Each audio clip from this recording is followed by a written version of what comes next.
અંકલેશ્વરમાં garden city ટાઉનશીપમાં લોકોને બચકા ભરતા શ્વાનના આતંકને લઈને સ્થાનિકોએ ખાનગી એજન્સીને બોલાવીને શ્વાનને અન્ય સ્થળે ખસેડતા એનિમલ લવર્સ દ્વારા તેનો વિરોધ કરવામાં આવતા મામલો પોલીસ મથક સુધી પહોંચ્યો હતો।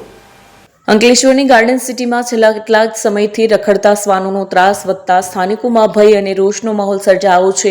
રહેવાસીઓના જણાવ્યા મુજબ દિવસ હોય કે રાત શ્વાનોના જૂથ જોવા મળતા બાળકો અને મહિલાઓને ઘરની બહાર નીકળવું મુશ્કેલ બન્યું છે। શ્વાન કરડવાના નાના મોટા બનાવો સામે આવ્યા બાદ કેટલાક લોકોએ ખાનગી એજન્સીની મદદથી વિસ્તારના આશરે 35 થી 40 રખડતા શ્વાનોને પકડી અન્ય સ્થળે મૂક્યા હતા। આ પગલાંનો એનિમલ લવર્સોએ તીવ્ર વિરોધ કરતા બંને પક્ષો વચ્ચે વાદ વિવાદ ઉગ્ર બન્યો હતો। વિવાદ વધતા મામલો પોલીસ સ્ટેશન સુધી પહોંચ્યો હતો। પોલીસે બંને પક્ષોના નિવેદનો નોંધીને પ્રાથમિક તપાસ શરૂ કરી હતી। ઉલ્લેખનીય છે કે એક તરફ રખડતા શ્વાન દ્વારા રાહદારીઓને કરડી ખાવાના બનાવોની સંખ્યા વધી રહી છે, બીજી તરફ એનિમલ લવર્સ કાયદાના સંરક્ષણના જોરે શ્વાનોને પકડવાની કાર્યવાહીનો વિરોધ કરતા આવ્યા છે। છેલ્લા 2 દિવસોથી રખડતા શ્વાનોના આતંકથી ભયભીત બનેલા ગાર્ડન સિટી ટાઉનશીપના રહીશો સાથે એનિમલ લવર્સ કાર્યકરો વચ્ચે ઉગ્ર સંઘર્ષના દ્રશ્યો જોવા મળ્યા હતા। राठौड़ गार्डन सिटी में रहूं छूं बी4 लाइन में। आज कूतरानो त्रास एटलो बधो वधी गयो छे ने के छोकराओने स्कूले नहीं मोकलता, बाहर रमी नहीं सकता अने अमे एक्टिवा पर गए छे तो कूतराओ बटका भरे छे अने भोसे छे। तो अमे केटली वार बधा तलाटीओने पंचायतमां बधे अरजी आपी छे, पोलीस प्रोटेक्शन पण लीधो छे, पण 2-3 एनजीओ लवर छे, डॉग लवर छे, ए लोको कोई मतलब अटकावी दे छे, कूतराओने भरवा नहीं देता अने बहार लई नहीं जवा देता। एटला माटे अमे कम्प्लेन करवा माटे आव्या छे। नाम सोलंकी दर्शनाबेन है। हूँ गार्डन सिटी ની રહેવાસી છું। મારો ઘર નંબર બી 361 છે। અમે છેલ્લા 1 વર્ષથી કૂતરાથી બહુ જ પરેશાન છે ને અમે બધે એટલે કે કલેક્ટર ભરૂચ કલેક્ટરમાં જિલ્લા વિકાસ અધિકારી સાહેબને, તાલુકા વિકાસ અધિકારી સાહેબને, તલાટી ક્રમ મંત્રીને, સરપંચ શ્રીને, અંકલેશ્વર જીઆઈડીસી પોલીસ સ્ટેશન, મામલતદાર બધે અરજી આપી દીધી છે ને આજ તક સુધી નિરાકરણ નથી આવ્યું। પણ હવે લીગલી અમે રસ્તો કર્યો છે ને જે આવ્યું છે લીગલી પેપરમાં ન્યૂઝમાં બધામાં આવી ગયું છે ને એના થ્રુ અમે આજે આ પગલું ભર્યું હતું। આજે અમારી સોસાયટીમાં કૂતરા પકડવા માટે આવ્યા હતા અને તેને લઈને અમુક જણા જે વિરોધ કરે છે એને લઈને આ બધી મેટર ચાલે છે। एनजीओ वाला विरोध करे छे। मैं करुणा पांडे हूँ, गार्डन सिटी में रहती हूँ। मेरे गली में 8-10 बच्चे हैं जिनका मैंने सबका नसबंदी करा दिया है। सब अच्छे से गली में रहते हैं, किसी को आज तक नहीं काटे। मेरे सोसाइटी में आके पूछ भी सकते हैं। लेकिन आज जो किया ये लोग मैं उनको खाना देने निकली, एक छोटे से 3 बच्चे थे, वो बच्चे को अपने पिला रहे थे, लोग उठाने गए। मैं बोली भैया ये क्या कर रहे हो? तो उनको बोलते कि हर जाओ छीनो। मैं वीडियो बना रही थी, मैं वीडियो बना रही हूँ, कहाँ ले जा रहे हो, क्यों ले जा रहे हो? तो मुझे ऐसे सब चढ़ गए मेरे ऊपर और उसके माँ को उसको उठा के लेके चले गए। छोटे बच्चों को मैंने पकड़ के रखा है, सब मेरे ऊपर एक ओर से चढ़ रहे थे। Good evening. मैं 2 साल से गार्डन सिटी में रहता हूँ। बहुत अच्छा एटमॉस्फेयर है गार्डन सिटी में, इसलिए मैं इसके अंदर रहता था। तो सितंबर 2 तारीख को मुझे कुत्ता ने काटा। तो कुत्ता ने काटने के बाद मुझे लगा कि मुझे सिर्फ काटा होगा, तो मैंने आया इंजेक्शन कराया। बाद में मैंने ग्रुप सर्कल में मैंने बात किया कि ये कुत्ता इसे क्यों काटता है। तब जाके मुझे पता चला 100 से अधिक लोगों को कुत्ता ने काटा है।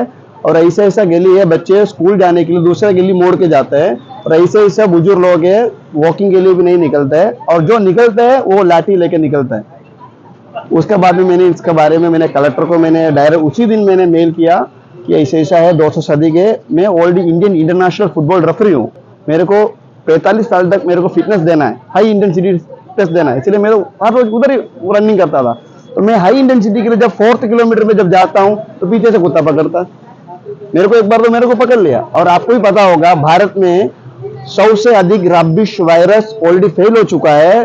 साउथ में तो सबसे ज्यादा नन्ना मुन्ना से छोटा से बच्चे मर रहे। मेनका गांधी ने जब इनके अगेंस्ट में जब डाला था तब वही सुप्रीम कोर्ट ने नवंबर 7 तारीख को बोला कि ये फालतू जानवर सबको, ऐसे नहीं कुत्ता, bus station, railway station, airport, जहां से भी हो फालतू जानवरों को पकड़ना, एक्सप्रेस हाईवे से पकड़ के प्रीमाइसेस में डालना, इसके किसका जवाबदारी है? वो जो पंचायत है तो पंचायत का, कॉर्पोरेशन तो कॉर्पोरेशन का। इस हिसाब से अपना गार्डन सिटी में बात चल रही थी। लेकिन इसके अंदर ऐसा है जो कुत्ते को प्यार करता है उन लोग आया इसके बीच में। लेकिन हमको सबसे इनका कहना है एक कुत्ते के लिए आपस में झगड़ा मत कीजिए।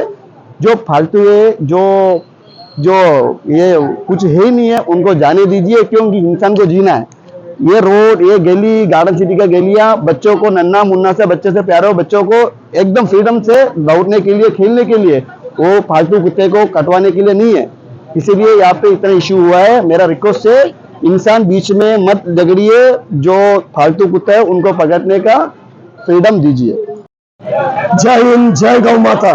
હું જીવદયા પ્રેમી અજીત માલપાની ભરૂચથી બોલી રહ્યો છું અને અત્યારે સાંજે ગાર્ડન સિટીમાં રહેવાવાળા લોકોનો કોલ મળ્યો હતો કે કૂતરાઓને ઇનલીગલ રીતે ઉચકવામાં આવેલ છે। જાણકારી લીધા મુજબ 35 થી 40 કૂતરાઓને ગાર્ડન સિટીમાં કોર્ટના હુકમ વગર ઉચકવામાં આવ્યા છે। એમની પાસે કોઈ કોર્ટના ઓર્ડરની કોપી નથી અને ગેરકાયદેસર રીતે કૂતરાઓને ઉચકવું અને સ્થળાંતર કરવું એની અંદર આર્ટિકલ કોન્સ્ટિટ્યુશનનું આર્ટિકલ 21 અને 51નું ઉલ્લંઘન થાય છે અને બીએનએસની ધારા 325 મુજબ એમાં કાર્યવાહી કરવાની થાય છે।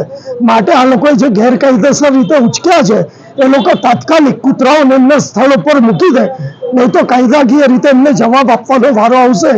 કોઈ બી દિવસ પ્રાણી ઉપર ક્રૂરતા થઈ ના શકે, એ જ્યાં રહેતો હોય એને રહેવાનો હક છે, એને ટોર્ચર ના કરી શકાય, એને ખાતા પીતા ના અટકાવી શકાય। ફંડામેન્ટલ 5 રાઇટ કૂતરાઓને બી મળ્યા છે ને દરેક જાનવરને પૃથ્વી ઉપર મળેલ છે, એનું ઉલ્લંઘન કોઈ કરી શકે નહીં। કાયદાકીય રીતે કામ કરવા વિનંતી અને કૂતરાઓને પાછા એમની જગ્યા ઉપર મૂકી દેવા વિનંતી।